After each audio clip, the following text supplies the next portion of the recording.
दर्शकबिन नमस्कार। ठोस खबर मिडियामा यहाँलाई हार्दिक स्वागत छ। दर्शकबिन, हुलाकी राजमार्ग अन्तर्गत झापाको झापा गाउँपालिका र गौरीगञ्ज गाउँपालिका जोड्ने गरी कन्काई नदीमा निर्माण सुरु गरिएको पुलको निर्माण अलपत्र परेको छ।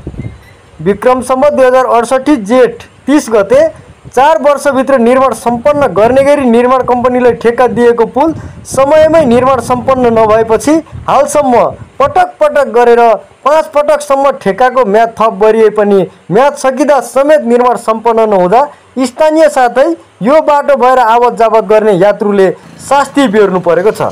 पुल निर्माणको ठेक्का दिएपछि पटक पटक सरकार निर्माण भए, प्रधानमन्त्री फेरिए, मन्त्री फेरिए, तर 4 वर्षमा निर्माण सम्पन्न गर्नुपर्ने पुल निर्माणको काम अझै पुरा नहुँदा र पुल निर्माणको कार्य नै हाल बन्द भई बाँसको पुलको भर परी जोखिमपूर्ण यात्रा गर्नुपर्ने दिन नफेरिँदा स्थानीयले शास्ति बेहोर्नु परेको। हाल उक्त क्षेत्रमा गौरीगञ्ज गाउँपालिकासँग समन्वय गरेर दुःखले निर्माण गरेको बाँसको पुल तर्दा पुल निर्माणकर्ताले मोटरसाइकलको एकतर्फी रु 50 र पैदल यात्रीलाई रु 20 रुपियाँ लिने गरेका छन्। यसरी यस क्षेत्रमा बाँसको पुल बनाएर जोखिमपूर्ण यात्रा गरिरहनु पर्ने र पुल तरेको पैसा तिरिरहनु पर्ने अवस्थाबाट कहिले जनताले मुक्ति पाउलान् त? कहिले बन्ला त यो पुल? हामी सबैको चासोको विषय बनेको छ। कोशी प्रदेशकै लामा नदीहरू मध्येको ठुला नदीहरू मध्येको एउटा नदी कन्काई माई नदी। यहाँमा तपाईहरुले पृष्ठभूमिमा देखिरहनु भएको छ एउटा भाटाको पुल छ र यसको नजिकै एउटा निर्माणाधीन अवस्थामा रहेको पक्की पुल पनि देख्न सक्छौँ हामी। यो पुल बन्न थालेको लगभग 1.5 दशक भन्दा माथि भइसक्यो, तर आजसम्म पनि यो पुलको निर्माण कार्य पुरा हुन सकेको छैन। ठेकेदार कम्पनीहरूको लापरवाहीको कारण हुन सक्छ अथवा अन्य कुनै कारण। यो पुल अहिलेसम्म नबनी रहँदाखेरि यो खोला तरेर आवत जावत गर्नको लागि ठुलो समस्या परिरहेको छ। यहाँका किसानहरू 1 किलोमिटरको यात्रा तय गरेर खेती किसानी गर्नको लागि अहिले यो पुल नबनिरहँदाखेरि 50 किलोमिटर भन्दा बढी यात्रा गरेर आफ्नो खेतीमा जानुपर्ने समस्याहरू त छँदैछ।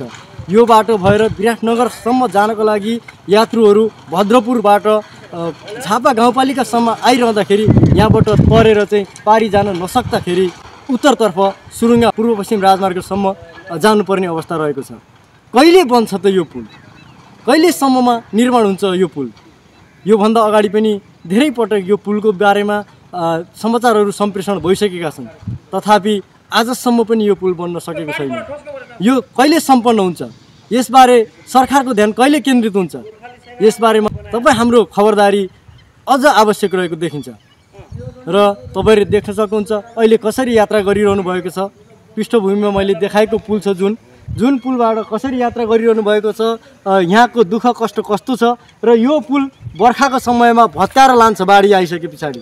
र एकपल्ट गरेको यो खर्च, भाटाको पुल बनाएको यो स्थानीयहरूले बनाएको खर्च पानीमा हेलिएर भारततर्फ जाने गरेको छ र फेरि बर्खा हटिसके पछाडि यहाँका स्थानीयहरूले पालिकासँग चाहिँ सहकार्य गरेर यो पुल हाल्ने गरेका छन् भने वर्षैपछि यस्ता पुलहरू धेरै बगाइसकेका छन्। कतिन्जेलसम्म यहाँका स्थानीयहरूले यो पुल हालेर सेवा दिने? यो प्रश्नको उत्तर कसले दिने? यसरी निर्माणै अलपत्र पारेर हिँड्ने ठेकेदार कम्पनीहरूलाई कारबाही गर्न सक्ने कानुन हाम्रो देशमा नभएकै हो कि भएर पनि नगरिएको हो? यस्ता कम्पनीहरूलाई कारबाहीको दायरामा ल्याउन सके यसरी निर्माण अलपत्र परेर योजनाहरू अलपत्र परेर छोडिनुपर्ने अवस्था हुने थिएन र जनताले समयमै सेवा सुविधा पाउने थिए। तर सरकार किन मौन छ? किन हेर्दैन यस्ता अलपत्र परेका निर्माण योजनाहरू? यो त एउटा प्रतिनिधि दृश्य मात्रै हो। देशैभर यस्ता दृश्यहरू त कति छन् त्यो हामी सबैलाई थाहा नै छ, तर पनि सरकार किन मौन छ?